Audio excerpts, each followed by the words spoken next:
Assalamualaikum warahmatullahi wabarakatuh. Baiklah anak-anak, pada pertemuan kali ini Pak Masudi akan menyampaikan lanjutan mengenai tentang materi sifat koligatif larutan, yaitu macamnya yang ketiga, penurunan titik beku larutan.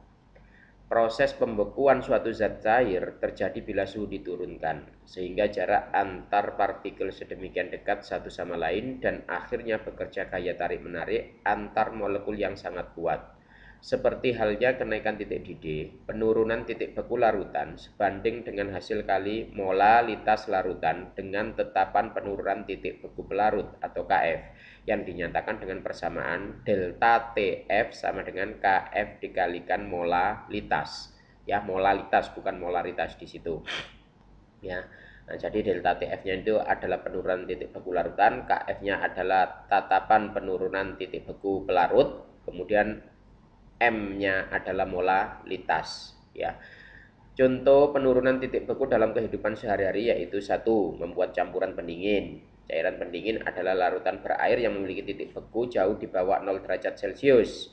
Cairan pendingin digunakan pada pabrik es, juga digunakan untuk membuat es putar. Cairan pendingin dibuat dengan melarutkan berbagai jenis garam ke dalam air. Makanya kalau kita perhatikan gambarnya yaitu itu pembuatan es putar, kemudian di sekelilingnya dikasih garam. Tujuannya apa? Mempertahankan suhu air.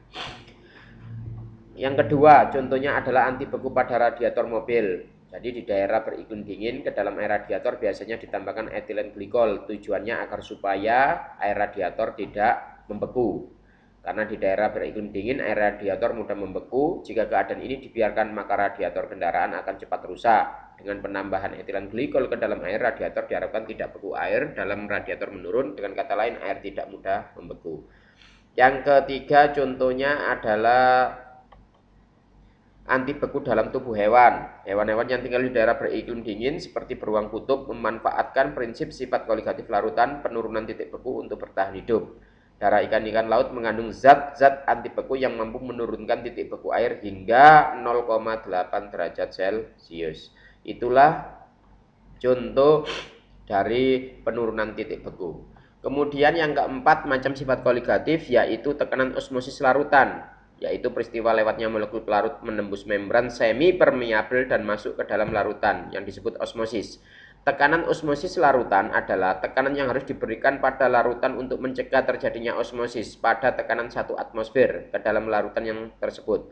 Hampir mirip tekanan pada gas ideal, di mana tekanan osmosis berbanding lurus dengan konsentrasi zat terlarut. Maka rumusnya Pi sama dengan MRT. M-nya adalah molaritas, R-nya tetapan gas ideal, harganya 0,08206 liter atmosfer per mol Kelvin. Sedangkan T-nya adalah suhu larutan, satuannya adalah Kelvin.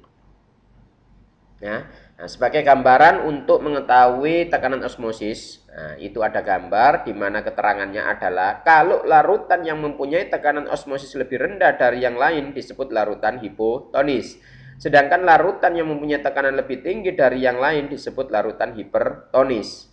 Dan untuk larutan yang mempunyai tekanan osmosis sama disebut isotonis. Tuh.